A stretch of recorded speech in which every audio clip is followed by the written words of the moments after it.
Let me just state right out that King Kong is my favorite of all of Peter Jackson's movies. As much as I love the Lord of the Rings trilogy and even the Hobbit trilogy, warts and all, this is one that I revisit the most. And while I do agree that the original 1933 Kong is a true classic in every sense of the word, and anybody even remotely interested in film history needs to check that out as soon as possible, Jackson's take on King Kong is my favorite of all of them. So, where to begin?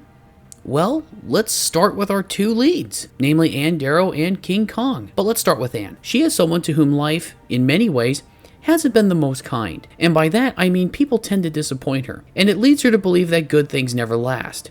And while that is true for many people in plenty of respects, it especially rings true for her in this story. She works in vaudeville before losing her job due to being evicted from the theater where she and her colleagues work at. Her father figure of sorts, Manny, goes back to Chicago as a result of this, leaving her to fend for herself. That is until Carl arrives with an opportunity to star in a film, not knowing that he is in many ways a con man. Even Jack Driscoll, who is a playwright in this film, as opposed to being the first mate on the venture in the original film. I don't do it for the money, Carl. I happen to love the theater. No, you don't. If you really loved it, you would have jumped. Disappoints her in two ways. First, by not telling her how he actually feels, which he later comes to realize by watching his own play that he wrote for her. And that's when he told you how he felt? No, he never said it. Well, then how does she know that it's real? He said it was not about the words. If you feel it, you say it. It's really very simple. He just let you walk away. He didn't try to save it. I honestly believed things might actually work out, which was really very foolish. And two, by feeling betrayed when she thinks he is involved in a plot to kill Kong. Even though they're actually trying to capture him, he literally didn't know what Carl was planning and just wanted to get the hell off the island. But the funny thing is, neither Manny nor Jack ever meant to betray Ann in any way like others have. Circumstances just turned out that way. At least Jack tries to make things right at the end of the film, and as to whether or not anything goes anywhere with them by the end, well, that's another story. As far as Jack Driscoll goes, he's pretty straightforward overall. He's a love-struck playwright who drops the ball with Ann pretty hard, even though he works hard to try to get her off the island. And through the rest of the movie, he's pretty much Kong's competition for her affections. In fact, speaking of Kong, he is literally the only one that doesn't betray her. He was going to kill her at the beginning here as part of his ritual with his sacrifices, but she ends up winning him over with her vaudeville acts. I actually like that he doesn't instantly take to Ann, but he warms up to her. There's even a good bit of foreshadowing on the venture. After a bit of filming, where Bruce Baxter changed some of Jack's dialogue, and Ann tries to explain it to Jack. But Mr. Baxter felt very strongly that when a man likes a woman, he must ignore her. And if things turn really hostile, then no? Interesting theory. After Ann refuses to perform more vaudeville acts for Kong, that and she's just sick and tired of being picked up and pushed down for his amusement. No! I said no! That's all there is. There isn't any more.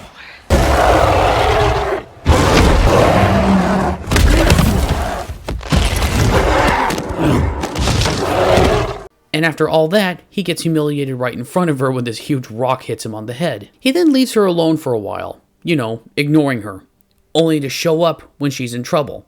Trouble, of course, being in the form of 3 T-Rexes looking to eat her. Their relationship is an interesting one. There's almost no dialogue between them, and in their case, it really isn't about words, which is something that does not work in regard to Ann and Jack, where words are everything. Kong and Ann's relationship isn't one-sided in this film like it was in the original. In the original film, Kong really seems to be the only one that wants to be friends, whereas Ann just screams and wants to get away from him. But in Jackson's film, the friendship is mutual. Another layer to this tragedy is that, based on what we see in the cave, Kong may very well be the last of his kind. He's alone, and it must be nice to have another creature around that isn't going to try to kill him or eat him. But sadly, this loneliness, combined with wanting to keep Ann for himself, puts him in danger and ultimately leads to his downfall. He would have been safe had he remained where he was. Well, comparatively speaking, there's still tons of dangers on the island. But like in the original film, he is destroyed by civilization. He was a king in the world he knew, but he comes to you now a captive. It is worth noting that Ann would rather work on a chorus line 20 girls with feather boas prancing around like circus ponies. That's depressing. than betray Kong on stage in Carl's show. So Naomi Watts' stand-in had to fill in for her. Where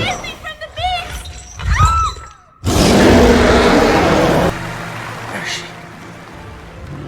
Where's Ann? I have no idea. I heard he offered her all kinds of money and she turned him down flat. That's not a joke, that's actually her stand-in being tossed aside by Kong. You feel bad for the poor guy even when he escapes, is in a panic, trying to look for Anne, and is killing innocent people in the process. Next, we have Carl Denham. Even though he's a constant bullshitter and shady as hell, he still manages to get people to go along with his schemes. He just looks for the right opportunity. He gets Jack to come with him on the trip to Skull Island. He gets Captain Englehorn, who was initially annoyed with him and wants him off the ship, to help him capture Kong later on. And although he has initial difficulties, he gets Anne to come along, mostly by unintentionally name-dropping Jack Driscoll. He's on the constant search for the unknown and all that jazz, and it is on the mysterious Skull Island is where he will shoot his picture. As to what the film actually is, we'll never know, but it does contain bits from the original film. I think this is awfully exciting. I've never been on a ship before.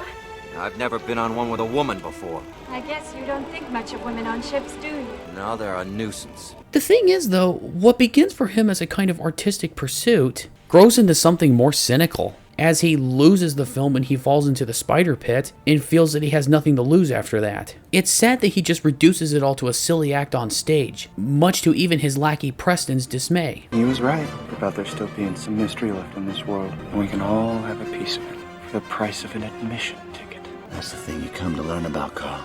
His unfailing ability to destroy the things he loves. He gets Bruce Baxter to go along with him on all this, and pretty much no one else, as the venture likely got their money and got out of there. And Ann and company have too much dignity to participate in all that. I wonder if he even truly remembers his cameraman and his sound guy that died on the island. He may have lumped them in with the 17 that died on the journey. Makes me wonder if he even fulfilled his promises to their families. Mike died doing what he believed in. He didn't die for nothing. Herbert didn't die for nothing. He died believing there was still some mystery left in this world, and we could all have a piece of it for the price of an admission ticket. I'm gonna finish this film for Mike. I'll finish it, and I'll donate the proceeds to his wife and kids. We're gonna finish this film for Herb and donate the proceeds to his wife and kids. But it seems that at the very end, he comes to realize that he ruined what he was trying to present. And of course, what actually killed Kong. What does it matter? Airplanes got him. It wasn't the airplanes. It was beauty killed the beast. Saying that here is in deep contrast to how he presented the Arabian proverb, which he presented in a kind of contempt towards Kong. Funny, huh? But even the meanest brute can be tamed. The beast was no match for the charms of a girl. Bringing to mind that old Arabian proverb, and lo, the beast looked upon the face of beauty, and beauty stayed his hand. From that day forward, he was his one day. The crew of the Venture are primarily a group identity, and the only ones the film focuses on are Englehorn, Mr. Hayes, Jimmy, and Lumpy. Well, Lumpy's the lesser of the bunch. I guess that was just to give Andy Serkis more screen time when he's not in a motion capture suit. They are the characters who serve as the voice of the whole group. Mr. Hayes is fine as he is the first mate on the ship and leads the party that goes to rescue Anne when she's taken by Kong. I have to say, I'm still not quite sure about why Jimmy is in the film. Maybe the kind of father-son dynamic going on between him and Mr. Hayes is to show the rising cost of the journey. Hayes is aware of the rising danger and knows Jimmy is looking to prove himself, and doesn't want him to be reckless in that hellhole that Carl brought them to. They both feel along with the captain that something is up, and are both aware that the story Heart of Darkness seems to be happening right in front of them. Those are just some things I got anyway. It's not that it bothers me too much that Jimmy is in the film, I just felt that he could have been worked in better. But still, he has his moments, like where he goes in and defaces Bruce's posters, but in his vanity, Bruce still finds something to like about it. Peter, he actually had a few of those sent to me as gifts. They're framed, and my wife put the which one is it called? The tribal bride, or which one is it? It's in our bedroom. Slap it every time I climb into bed. I love how Skull Island is presented in this movie. It's a place with thousands of years worth of history, and it's sinking right into the ocean. I've even seen some people, including members of my own family, try to question the logic of the island. Who are these people and why do they live the way they do? How is the island hidden in so much fog? Why are there dinosaurs and other gigantic creatures on it? Who cares? The characters don't know anything about it, and so neither do we. And another thing that kind of irritates me, some people still question how Carl and company got Kong on the boat back to New York City. Again, who cares? The original film wasn't concerned with answering that question, and neither was Jackson. And I loved how Jackson put his own version of the spider pit sequence into the film. And by his own admission, the only way he could get it into the film is if some of the primary characters fell down into it. Unlike in the original film where it was just a bunch of secondary characters on the venture. When I first saw this sequence, I watched it in a kind of horrified fascination, with giant weather bugs jumping all over Jack and Lumpy being eaten by giant versions of real-life creatures called bloodworms. The very first time I saw the pit slug and Lumpy's demise was at the New York premiere. When the pit slug eventually rose to its fullest height and came over the top of Lumpy's head, I started to howl and I was pissing myself laughing. I had tears literally pouring down my face. It was unbelievable. I had no idea it was going to be that disgusting. And my son, Sonny, came up afterwards and he just went, "What does it look like on the inside of that thing's mouth?" Jackson's Skull Island is the place of nightmares, and it's the perfect place where it's believable as to how Kong can get all scarred up. And similar to the original film, pretty much everything there wants to kill you. Now, I've seen plenty complain that it takes too long to get to Skull Island. I never thought so. I actually like the slow burn. It gets us introduced to the cast of characters, who they are, the relationships between them, and to steadily give an uneasy feeling that they're headed towards danger. This all worked for me. I was never bored with the film, and I never felt it was too long. The way it was told, I was completely immersed. Well, let me put it this way. But the way the theatrical version was told, I was completely immersed. So yes, I still think the theatrical version of King Kong is better than the extended cut. And this is in contrast to how I feel about Jackson's Middle-earth films, where I like the extended cuts more. I mean, sure, the extended cut of King Kong puts in more scenes such as a Triceratops attack and a swamp crossing. This swamp crossing, however, features fish-like creatures attacking our crew, as opposed to brontosauruses in the original film. I actually would have loved for Jackson to keep that. That would have been hysterical.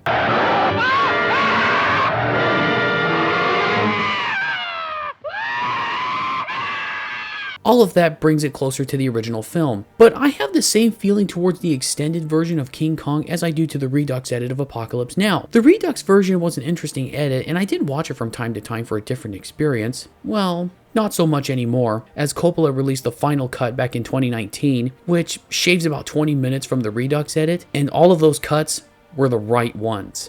And now the final cut is my favorite version of that film. But for a while, I just preferred the theatrical edit of Apocalypse Now, similar to how I like the theatrical edit of Jackson's Kong. The pacing of the theatrical edit of King Kong was just better, as I just felt it had more than enough in it to make a great adventure. It's not that I think the extended cut is bad. It's an interesting and entertaining cut of the film, but there is one bit that really annoyed me. As Kong and Ann are running away from the army in New York, Kong runs over a truck of soldiers, played by the visual effects animators, that are talking about kicking Kong's ass before Kong runs them over.